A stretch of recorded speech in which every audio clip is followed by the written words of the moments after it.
Mama, spinnst du? Bist du deppert? Sag einmal, möchtest du mich weiter haben oder was? Nein, ich möchte, dass sich die zweimal mehr am Haushalt beteiligen. Die Speis geht über vor lauter Plastikmüll, alles stapelt sie. Aber du wirst nicht glauben, dass da mal einer auf die Idee kommt und freiwillig einen Wertstoffhof fährt. Nein, da wird lieber noch mehr Tüten vollgestopft. Jetzt sag halt du auch mal was. So, ja, solange ihr eine fürs unter meinen Tisch Sei einstellt. Staat, sei einfach Staat. Was denkt ihr mir, ha? Dass ich eine Vollpension bin?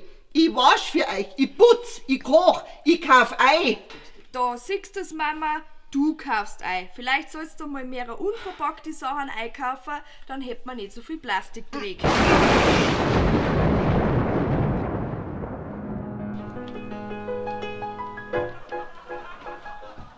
Ich fass Papier weg. Ich bring's leer gut weg.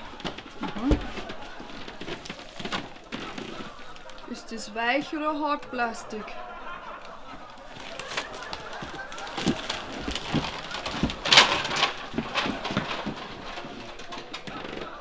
Na also, geht doch.